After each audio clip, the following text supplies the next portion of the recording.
Hi, I'm Cindy Cloward with RBD Designs, and today's project is a 3D face mask. We've been wearing masks for a while, so the RBD Designers came up with the most comfortable, easiest to make mask on the market, and we put it in a template. So why is it called a 3D face mask? Because it fits like this. Once you've made it, it looks like this, because it's meant to fit on your face. It has a little tent on your face, so it's more comfortable and easier to breathe. Let me put it on like this. You can kind of see from the side how it fits over your face. What I like about it is you don't need one of those pieces of metal to pinch your nose, because it has a nice fit on your nose, and it also fits really nicely on the bottom of your face. So take a look at the supplies needed to make this face mask.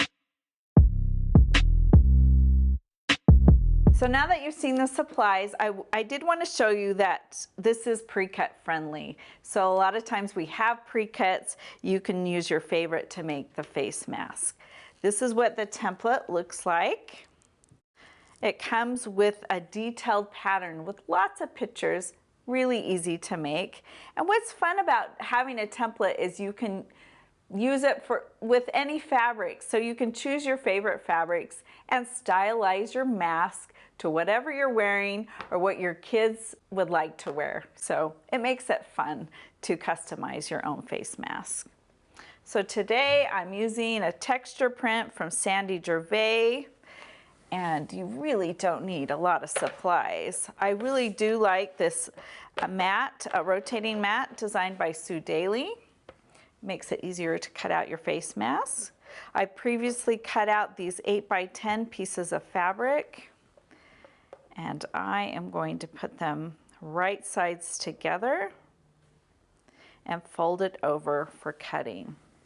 The template was designed to cut on the fold right here. So I put it like this. I usually put it at the end, so one less cut. I usually like to use a smaller rotary cutter.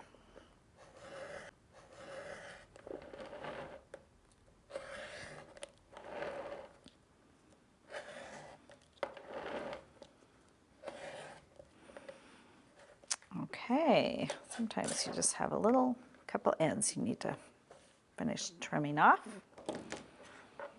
Okay, so now this is ready to go. Take to the machine and sew. You start out by using a 1/4 inch seam allowance, and on one of the sides, the long sides, you leave a 2-inch opening. I do just put in a couple pins in the middle to make sure it doesn't shift while you're sewing. So let's take it to the machine and sew.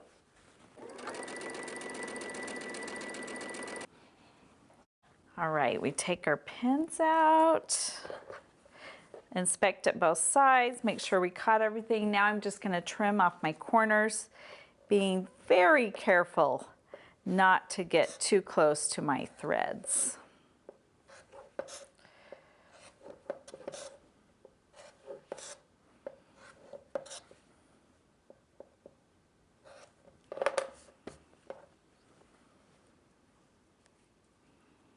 Okay, let's turn right side out. That 2-inch opening.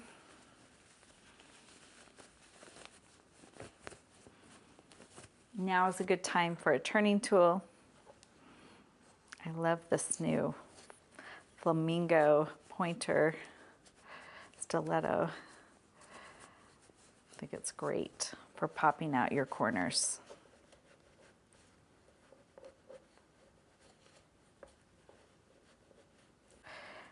Okay, now let's give it a good press.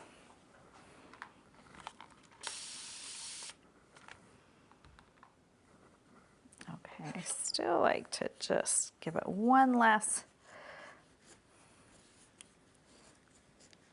pop out before I press it down.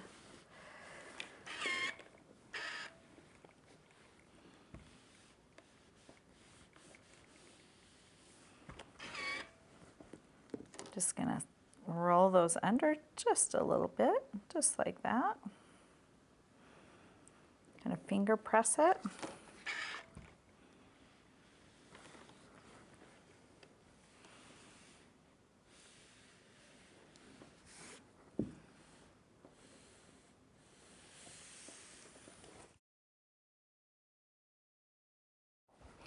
And now it's ready to take to your machine and do a top stitch around all your sides.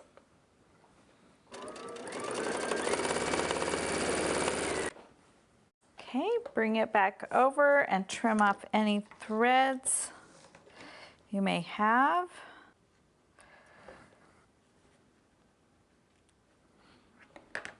All right, now you're going to fold to the center.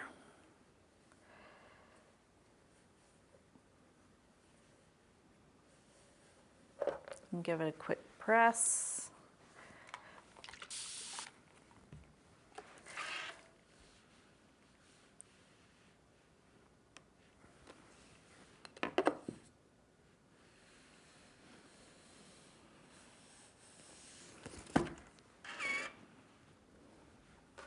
You can throw in a pin if it feels like it's going to flip up on you. Each side. And now you're going to take and stitch an 1/8 inch seam allowance on both sides of the folded edge.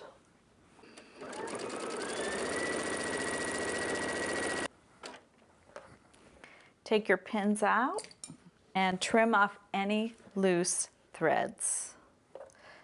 So I have a couple right there. That looks good. Now you're ready to put your elastic in. I love a nice soft elastic. This is a medical grade elastic, but you can just use any small elastic that you have. You're going to, let me move this out of the way. You're going to put this elastic, just lay it on your mask, and you're going to move it in about 1/2 inch.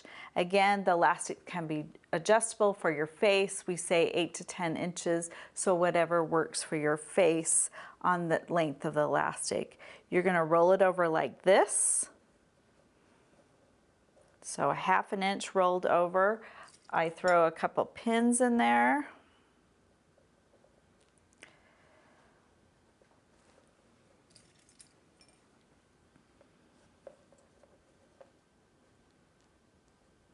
And when I'm pinning, I kind of pin the elastic in place. I want it to really stay on that edge of your fabric because you're gonna stitch here, doing a back stitch, stitch here, down here, and you don't wanna catch your elastic.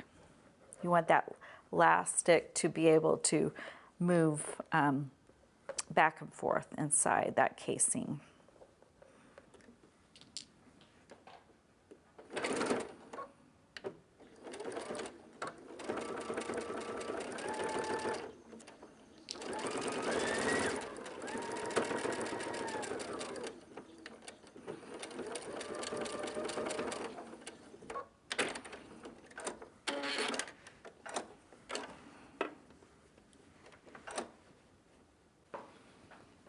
Okay, you've just sewn both your sides. A quick test to make sure you can move those freely back and forth. It makes it really nice if they're not tacked down. So trim off any extra threads.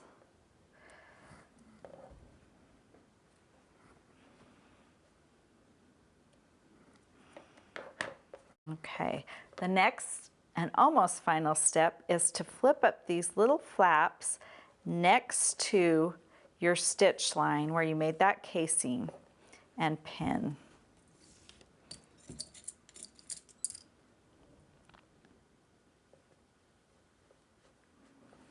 And you do that for both sides. This is what makes the mask 3D.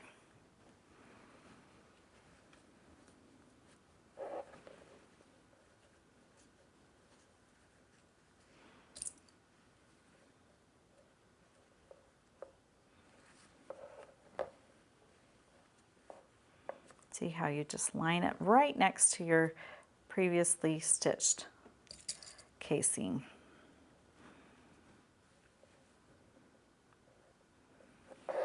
And now I'm going to take it to the machine and sew down right next to that edge, back stitching really well on both sides.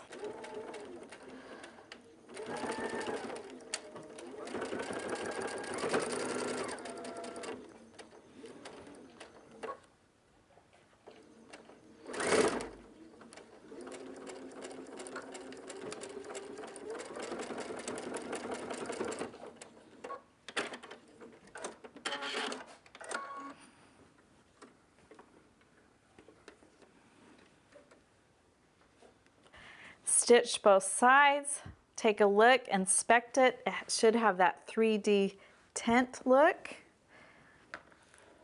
I should mention it's nice to use matching thread so you're not noticing your sewing on both sides. Just blends in with your mask.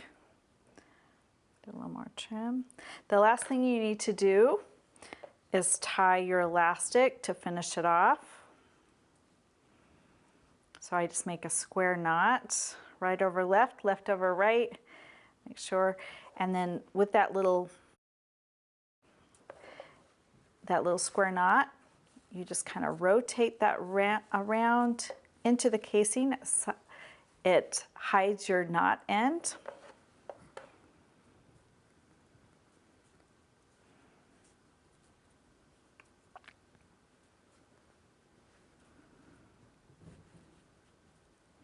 Nice little knot.